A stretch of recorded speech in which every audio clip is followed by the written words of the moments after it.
Gökçeada'dan herkese günaydın. Dün çok yorulduğum için video çekemedim. Bugün sabah saat şu an 8:30.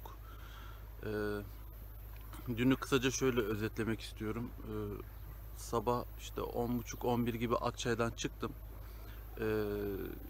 Ayvacık rampalarını tırmandım. Tabi bu arada şunu da söyleyeyim. PX'deki soft tuning'i söktüm. Stok egzoz ve normal filtreyle ve normal karbüratör memesiyle yola çıktım. Dolayısıyla rampaları çıktıktan sonra Ezine'ye vardım. Ezine'den Çanakkale girişe kadar çok ciddi rüzgar vardı. Hem kuzeyden hem doğudan. Dövüle dövüle Troy Antik kentine attım kendimi. Orayı biraz hem gezdim hem dinlenmek istedim. Oradan çıkıp bir iki şehitlik ve tabiayı geze geze Çanakkale'ye vardım. Çanakkale'ye geçen yaz sonunda gittiğim için çok durmadım. Ve direkt feribota atlayıp Eceabat'a geçtim. Eceabat'tan Kabatepe'ye kadar çok güzel bir yol var. Mutlaka buraya motosikletle giderken yavaş gidin. Bir de dikkatli gidin çünkü tek şerit gidiş geliş ve sürücüler biraz acele ediyorlar. Ama yolu falan çok güzel. Hatta bu bölgeyi bir gün ayırırsanız buradaki şehitlikleri çok güzel gezebilirsiniz. Çok güzel şehitlikler var. Eceabat'tan Kabatepe'ye vardığımda da orada yaklaşık 1 saat, 1,5 saat feribot bekledikten sonra Gökçeada'ya geçtim. Gökçeada feribotu 250 cc'ye kadar motosikletlere 30 lira alıyor. 250 cc'den işte 500 cc'ye kadar farklı fiyat alıyor. 1,5 saat falan sürüyor Gökçeada'ya geçmek. O yüzden dün ben Gökçeada'ya geçtiğimde hava kararmadan kendimi kamp alanına attım.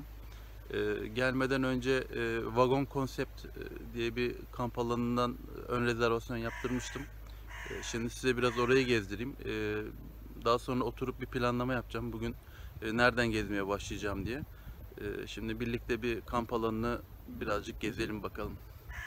Evet, bu yol Gökçeada merkezden gelen yol. Şöyle göstereyim Vagon Camping'i. Burası küçük bir kamping, butik ama gerçekten yani benim hoşuma gitti. Bilerek merkezde seçtim. Her yere eşit mesafede olsun diye. Şöyle kısaca girelim. Tabii sahibi de motorcu bu arada. Bakın hiç böyle bir Honda Activa serisi görmüş müydünüz? King seri. Bu bizim canavar. Burası böylece kamp alanı. Şu an tabii kimse yok doğru düzgün.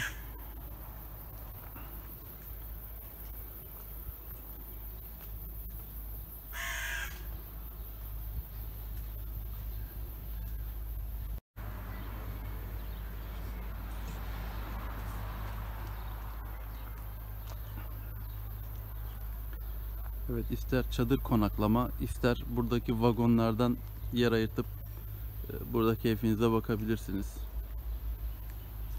Dediğim gibi küçük bir yer ama karı koca İstanbullu bir çift tatlı insanlar işletiyorlar. Burası da bu şekilde.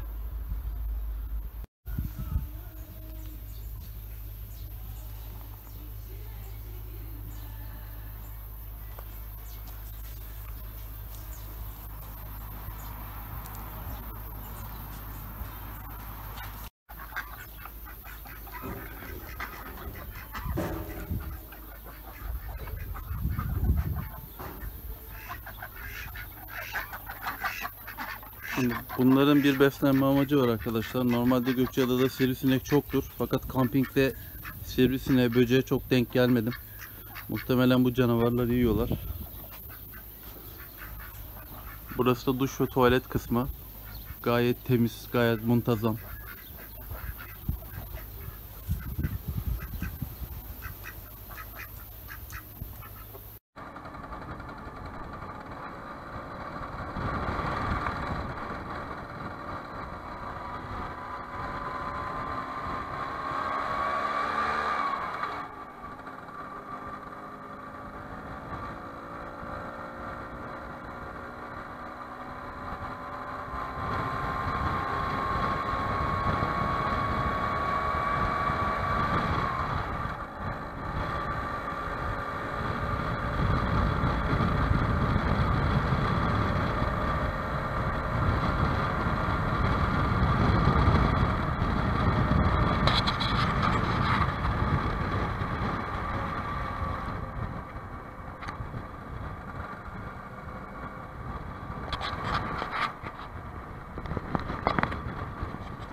Evet, Zeytinli Köyü'ne geldim. Bu köyün girişinde bariyer var.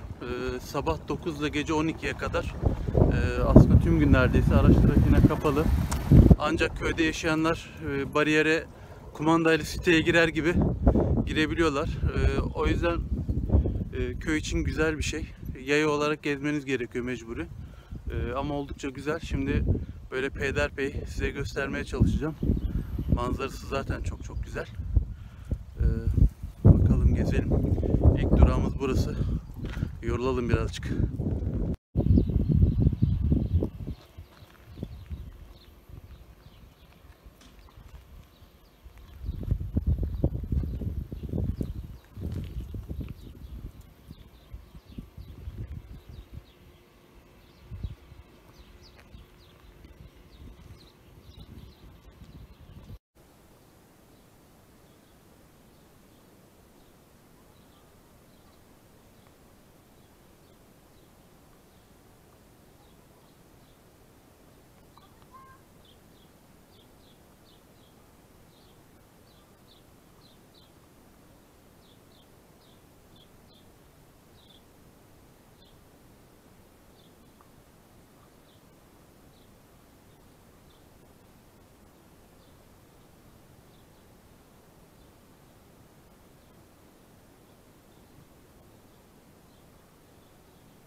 Evet, burası Rum İlkokulu.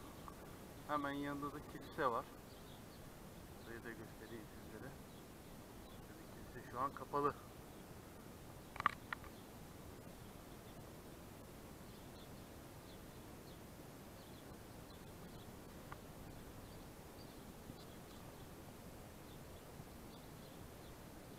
Daha önemli bir şey göstereyim size.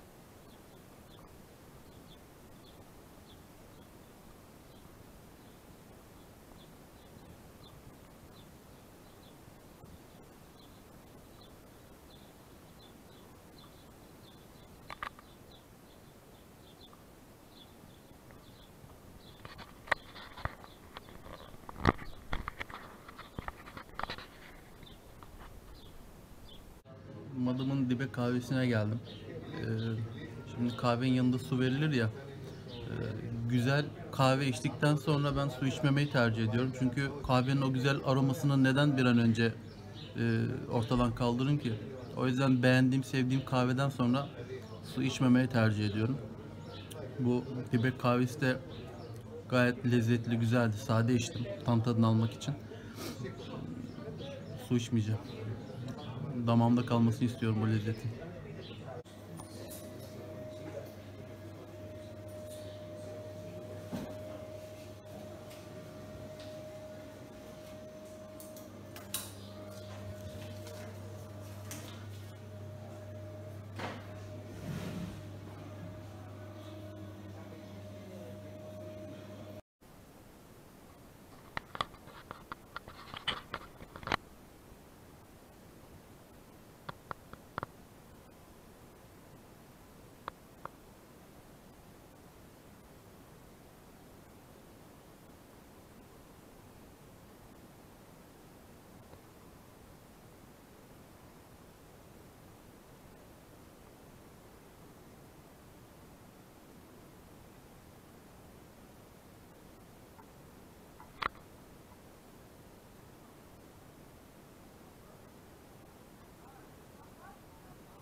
dokusunu koruyor. Çok güzel bir şey. Gerçekten hasret kalmışız yani.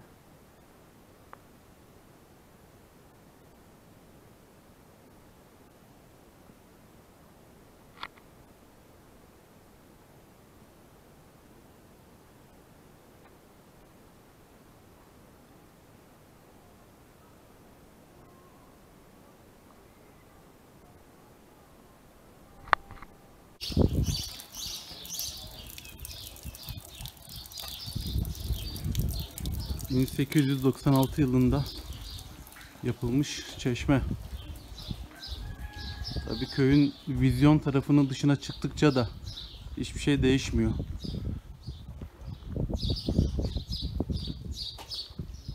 Bakın.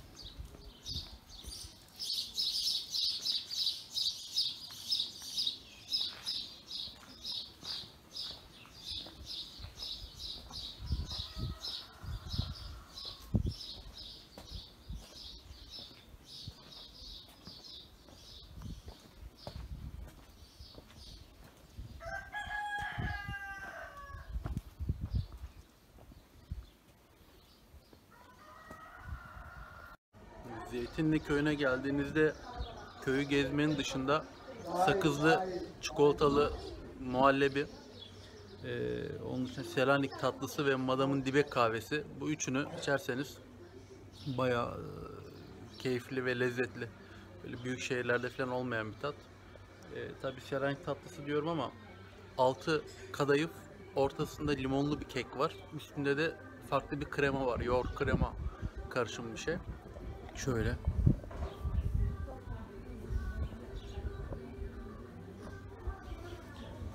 Lezzetli. Fakir gibi de gezilmez yani, değil mi? Biraz yiyip içmek de lazım. Görüşürüz.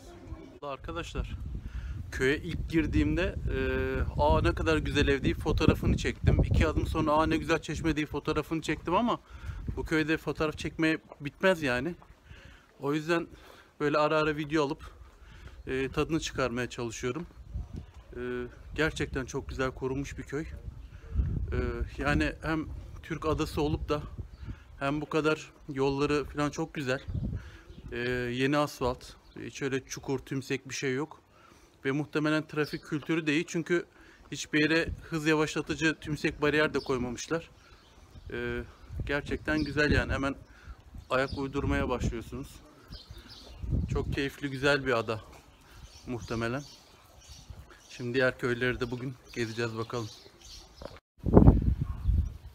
Köyün bütün yolu böyle. İyi ki PX'i çıkarmamışım. Ya öğrendim yukarıda, motosiklete izin veriyorlarmış da hiç gerek de yokmuş bu yola vurmaya. Yürümek daha zevkli, keyifli. Şimdi aşağı iniyorum. PX'e atlayıp sırada Tepeköy var. Tepeköy'ü gezeceğiz. Orası da ayrı bir güzellik. Oo, bakın ne gördüm. Çok belli oluyor mu? Karşıki sivri kısımda önce vatan Türk bayrağını da kondurmuşlar Sivri Tepe'ye. Koçlarım benim.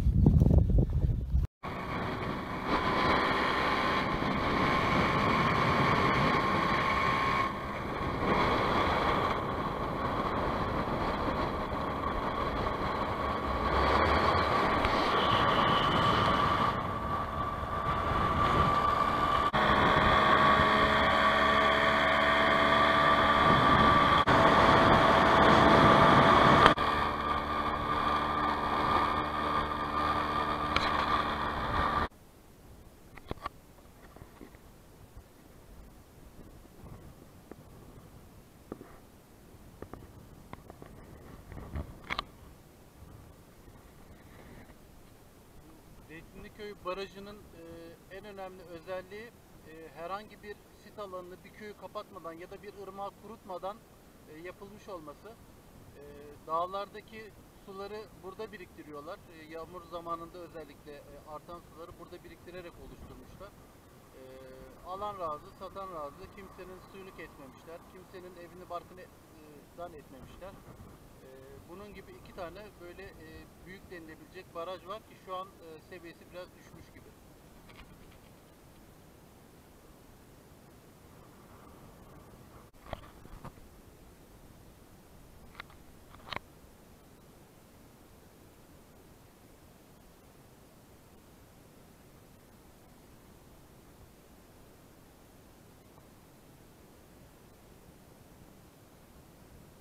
Bizim canavar. Tık demeden getirdi bizi sağ olsun.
Arka tarafta adanın kuzey ucunda böyle uçurumlu çay bahçesi de var. Burayı köye gezdikten sonra oraya da gideceğim.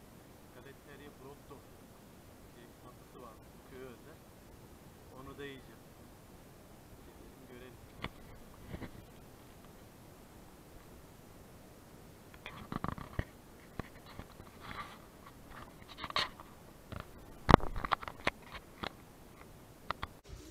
Tepeköy meydana geldim. Buraya özgü bir tatlı olduğunu söylemişlerdi. Aşağıda 3-4 kişiye sordum. Galette Barattera gibi böyle herkes farklı farklı bir şey söyledi. Yerine geldim sordum. Bunun adı ne dedim. Galette tatlısı yani. Galette Bretta. Ne dersen de bu galette tatlısı diyorlar burada. Şöyle göstereyim.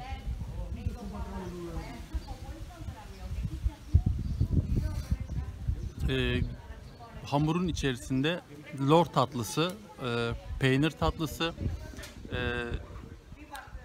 zencefil ve tarçın var. Ama çok lezzetli, güzel. Yani en azından bizim oralarda olmayan bir lezzet. Beğendim. Böyle Mevlana'nın dediği gibi her çiçekten bir bal. İyi oluyor. Dinlene dinlene, yiye yiye. Doyura doyura Anadolu. Geziyoruz bakalım. Evet, Zeytinli köyünü bitirdik. Aşağıya indim. 7-8 kilometre boyunca bu yol çok güzel bir yol yapmışlar. Şurada zaten baraj var. Şimdi Tepeköy'e geldim. Arkadaşı yemek için ve gezmek için. Burası da güzel. Ama Zeytinli daha dolu bir köydü. Şimdi buradan geriye dönüp biraz daha kuzeye gittiğimde Çınaraltı diye bir mekan var. Bakın yıldız koydum. En çok önerilen yerlere. Orayı gezeceğim. Bugün bu kuzeyi bitirmeyi düşünüyorum. Vakit zaten var. Acelem yok. Geniş geniş geze geze insanlarla sohbet ede ede geziyorum arkadaşlar. Bakalım daha sonra da işte yarın da bir aşağılara bakarız. Duruma göre değişir. Şu Karalı yeri Gezi Liman, burayı çok öneriyorlar. Buraya gideceğiz. Tepeköy. Tepeköy'de neler yenir? Ne yapılır? Onları da buraya yazdım. Şu an bu tatlıyı yiyorum. Köy meydanında. Gecerin tavernası var. Çaktırmayın bunu. Bu kadar. Bu Tepeköy'deki bütün evler böyle eski ev. Fakat bizim Edremit Körfezi'ndeki işte Adatepe veya işte Yeşilgök Köyü gibi mübadelede boşaltılıp da Türkler geldiğinde evlerin bakımlarını yapamadıkları için taş evlerin yine tabii ekonomik şartlardan o evler hep zenginlere satılmış. Fakat burada böyle bir şey yok. Burada gayet normal bizim gibi insanların evleri var. Bakıyorlar, bakmaya çalışıyorlar ama satmıyorlar. Yani çok fazla satılık ilanı görmüyorum. Gezerken özellikle köy meydanı ya da meşhur yerleri değil de köylerin arkalarını geziyorum. Çünkü söylenen yerlerin dışına çıkmanız lazım ki dokuyu bilin. mesela bazı köylerin çıkışlarında çöplükleri olur. O köylülerin o köye ve o çevreye nasıl baktıklarını anlarsınız. Ondan dolayı arka sokakları, turistlerin daha çok gitmedikleri yerlere gitmeye çalışıyorum. Bakın.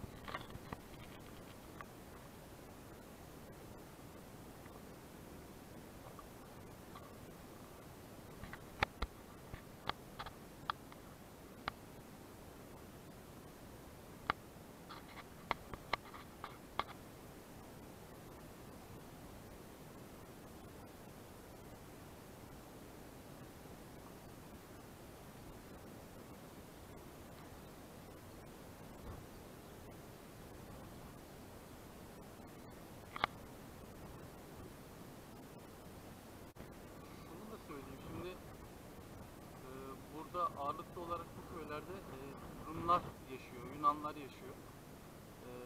Fakat Türkler de yaşıyor yer yer. Konuşuyorum şimdi kayıtın dışında da kahvehanede falan oturunca aralarında bir çekişme, bir sıkıntı olmadığından falan bahsediyorlar. Rumlar senin benim yanımda Türkçe konuşuyorlar. Kendi aralarında haklı olarak ana dillerini konuşuyorlar. Ama güzel yerler. Yani bugüne kadar böyle barışçıl geldikten sonra her zaman derim hükümetler birbirlerini azdırır. Halkların genelde birbirleriyle pek sorunu olmaz. Mesela Kos'ta filan yaşayan arkadaşlarım var. Atıyorum Atatürk'ü severler mesela, yani baktığın zaman onların düşmanı. Ama tarihlerini iyi okuyup yön veren adamları biraz merak edince her şey ortaya çıkıyor. Herhalde sonuna geldik.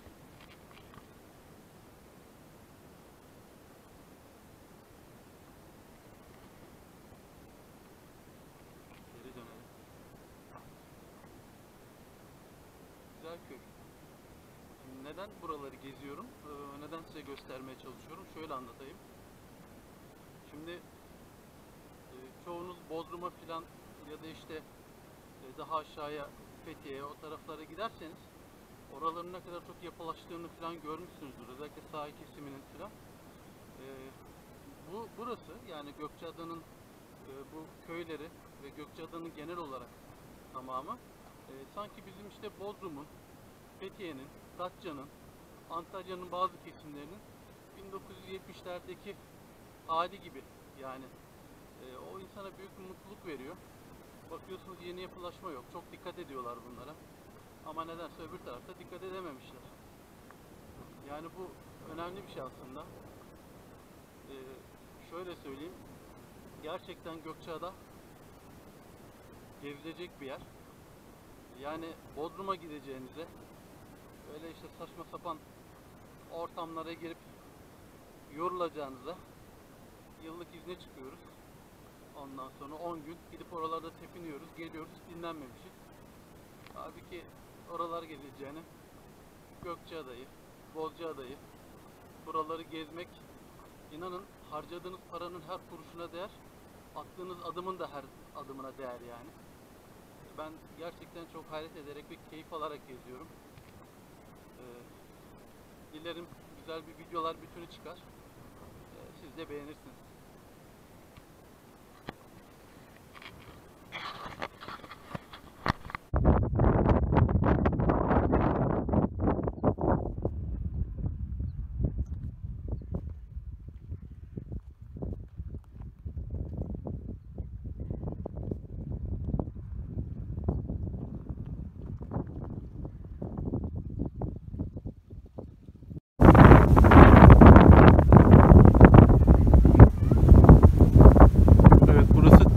Arkasındaki Pınarbaşı bölgesi.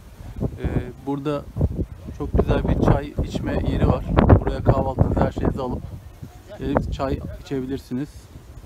Tabii dağların hemen dibinde ama daha büyük güzellikte. Şimdi size gösteriyorum. Adanın kuzey noktası.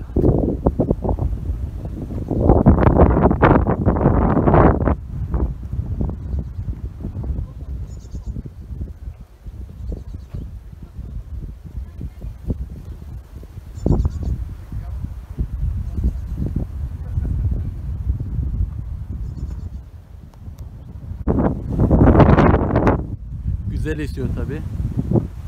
Ama değer, çok yoğun değil. İyi ki okullar kapanmadan gelmişim. Yoksa herkes diyor ki çok kalabalık oluyor. Gerçi bu kadar büyük bir adanın nasıl kalabalık olabilir ki? Ama öyle. Uçsuz bucaksız deniz. Hop, çok güzel.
Evet, Gökçeada'nın Dereköy'üne geldim. Burası mübadeleyle boşaltılmış fakat dolmamış bir köy. Muhtemelen çok harabe olduğu için tekrar tamiri zor oldu. O yüzden kimse yerleşmemiş. Şimdi etrafı göstereceğim size. Hatta arkamdaki gibi boş evler var. Birinin içine de girip bakalım. Belki hazine buluruz. Babayı buluruz. Bırakmışlar mıdır bize? Şimdi ufaktan göstereceğim size. Evet. Evde bir yazıt yok. Tarihi belli değil. Ama şöyle ufaktan bir içeri girelim.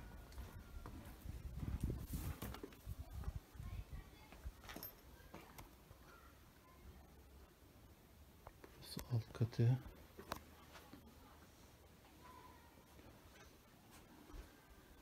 Merdivenler. Bu duvar kağıdı değil. Boyamanın üzerine duvar kağıdı gibi işlem yapmışlar. Şöyle girelim. Sakata gelmeden.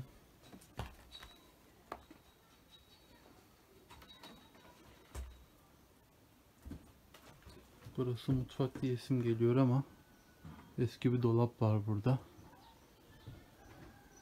Şimdi şu üst kat ve bastığım yerin neden ahşap olduğunu anlatayım. Bu tip yapı alışkanlıklarını Avrupa'da da görürsünüz.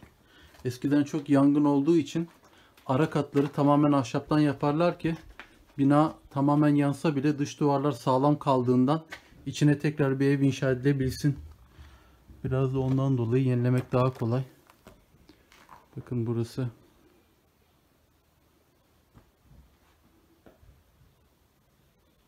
Tabii çok fark edilmiyor ama tavan bel vermiş. Zaten çelikle sabitlemişler. Kafamıza inmeden çıkalım.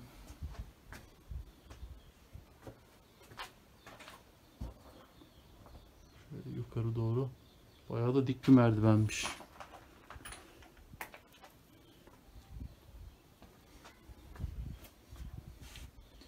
Bakın taşın üzerine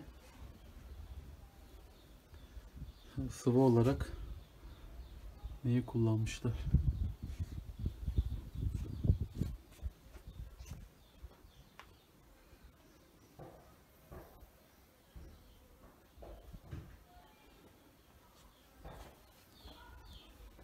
Hop çıkıyoruz.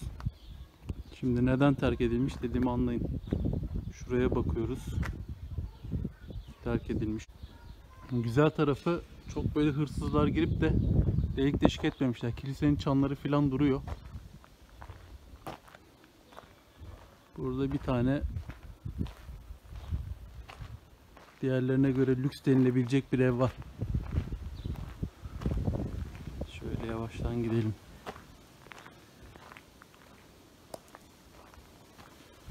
Burası eskiden oldukça çok nüfusa sahip bir köymüş. Ki şimdi çamaşırhanesine gideceğim. Sıralı olarak çok büyük bir çamaşırhanesi var buranın.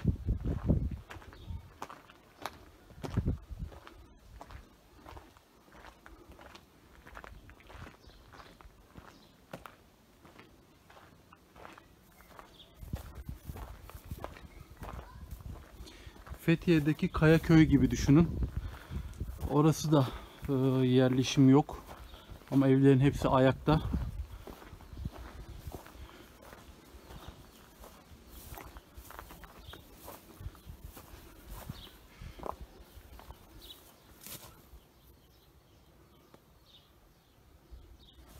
Bıraktıkları gibi duruyor. Çürümüş.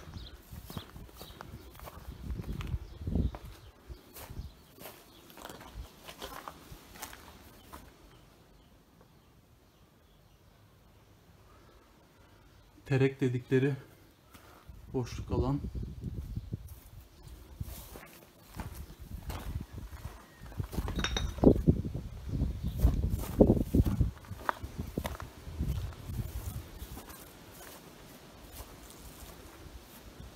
Bu şekilde gidiyor.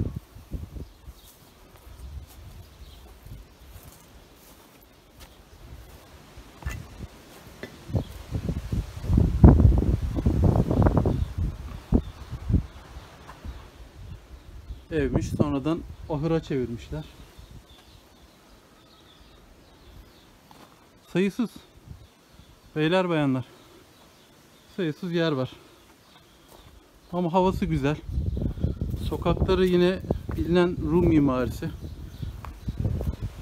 Çapraz dediğimiz birbirinin güneşini, avlusunun işte mahremiyeti başkasını bozmayacak şekilde yapılmış. Diyelim şöyle.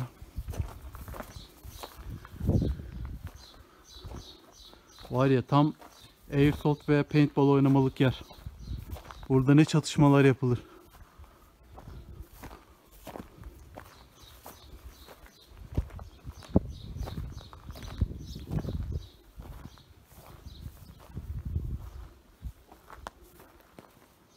Evet. Şimdi çamaşırhaneye gidelim. Tabii mübadele dönemini okuyanlar bilirler. Ne buradan gidenler orada kabul görmüş, ne oradan buraya gelenler kabul görmüş. Buradan oraya giden Rumlara oradakiler Türk muamelesi yapmış. Oradan buraya gelen Türklere, Müslümanlara biz Rum Yunan muamelesi yapmışız. Cehalet işte. Aynı zamanda Hristiyan olan Türkleri de göndermişiz. Yani dine dayalı bir nüfus değişimi olduğu için. Karışık kuruşuk işler. Yani hiçbir dönemde hiçbir şey dört dörtlük yapılmamış ama ihtiyaç olunduğu üzere yapılmış. Oldukça tuhaf işler.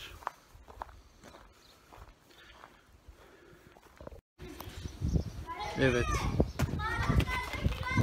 PX her yerde. Evet. Burası bahçesinde top oynuyor çocuklar. Çocuklar, bu kilise devam ediyor mu, kapalı mı? Kilise çalışıyor mu yoksa kapalı mı? Çalışıyor. Yani ibadete açık değil mi? Gelen giden oluyor mu? Oluyor. Çok güzel. Çamaşırhaneyi anlatalım abi. Dur, geliyorum şimdi, anlat. Ben anlatacağım.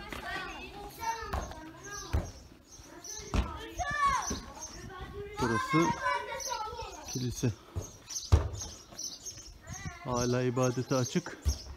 Zaten kamerayı da çakmışlar oraya.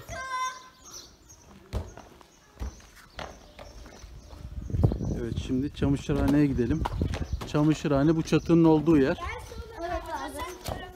Kiliseye arkasını vermişler. O da bizim kontrolümüzde olsun diye. İşte kilisenin derdi ne ola ki? Evet. Ne bilmiyorum oğlum. Erkekler olamıyor. Evet çocuklar. Anlatayım mı abi? Anlatıyorum abi. Evet, şimdi anlat bakalım bize çamaşırhaneyi. Buralara gaz lambasına sabun koyuyordu. Çeşmeden suyları burada kazanlarla kaynatıyordu. Buralara koyuluyordu. Buraya ne koyuldu? Yüller, suyları koyup da halıları falan buraya koyuyorlardı yıkamak için. Tamam. Buraya koyup da baştan da suyları çıkartıyorlardı. Şuradaki deliklere şuraya bir de şuraya asıyorlardı. Kurutmak için kalın sopalarla. Tamam. Buradaki cam açık, çöp attıkları için orayı kapatıp şuradan da bir tane cam açtılar. Şu üstümüzdeki demirler taktaydı. Çürüdü diye demir taktılar. Tamam. Buradaki camdan erkekler kadınları izleyip de beğendikleri kızları işe alıyorlardı. Erkekler beğendikleri kızları işe mi alıyorlardı, eş olarak mı alıyorlardı? Hem eş hem de iş. İşte çalıştırıyorlar. Evet, şöyle çekelim çamaşırhanemizi.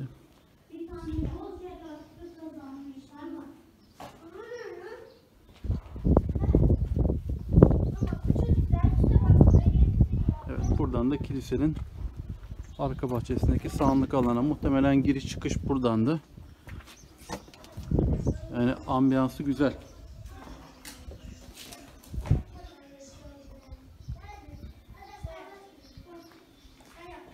Çeşmeler kurumuş. Artık bu çeşme çalışıyor mu? Evet. Açayım istiyorsan. Tamam, çalışıyorsa sorun yok. Güzel. Bunları kapatmışlar.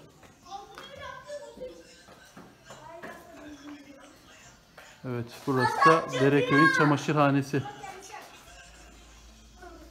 Evet, şimdi eski zeytinyağı fabrikasına gidiyoruz. Şöyle bir gösterelim.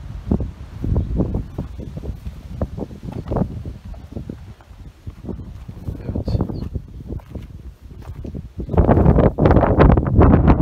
Makineleri bile duruyor. İnanılmaz. Bu da şu çuvallarla sıkılan pres makinesi. Bunlar da zeytinyağını pompalamak için. Şöyle çıkalım. Zeytin çekirdekleri burada eziliyor.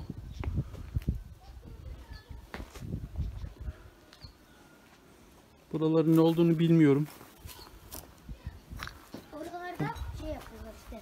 Böyle doğdukları kovaları falan buraya koyuyorlar. Hangi kovalara? Böyle zeytinleri yapan, çiftliklerini kıran kovaları buraya koyuyorlar. Anladım. Burası ne? Orayı bilmiyorum. Orayı galiba tuvalet niyetine kullanıyorlar. Tuvalet için zaten yıkılmış burası.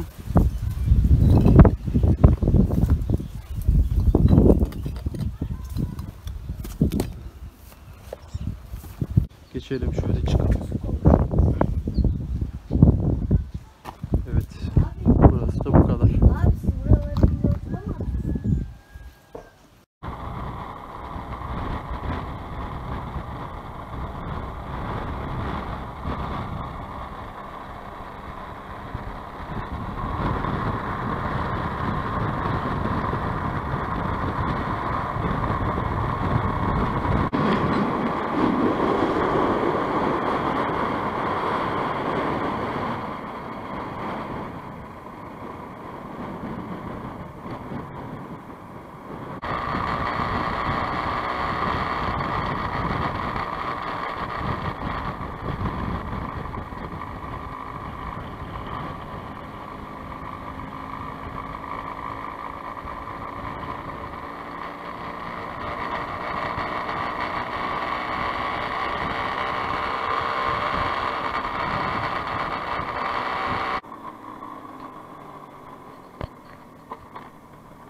Gökçeada'nın ve Türkiye Cumhuriyeti'nin en batı ucuna geldim. Gizli Liman'a. Yani şöyle söyleyeyim. Arkamı görüyorsunuz. Olduğu gibi dağlar. Zaten çok kalabalık da değil. Yoğun da değil. Sezondan veya başka bir sebepten. Nereden derseniz deyin. O kadar tarihi köy gezdikten sonra bir denize girmem mi sandınız? Giderim. Şimdi hazırlanırım ve girip biraz yüzeyim. Dinleneyim. Yoruldum.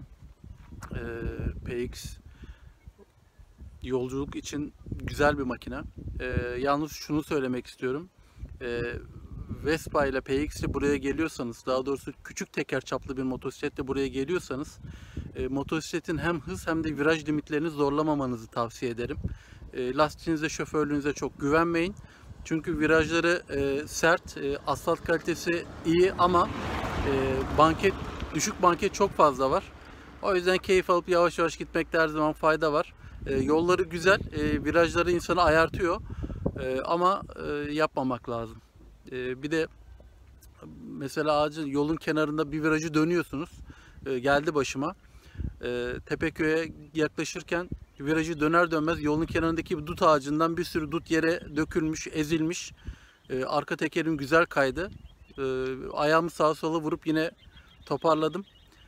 Çekemedim o anları ama sağlam korktum, yani kenara çektim, bir kalp atışlarımın düzelmesini bekledim. O yüzden dikkatli olmak lazım. Ama çok keyifli yollar. Özellikle virajları çok güzel, yolları çok güzel. Yani ben çok keyif alarak geziyorum buraya. Bozcaada'yı da gezmiştim. Ama Gökçeada'yı çok daha fazla beğendim. Şimdi hazırlanıp denize girelim.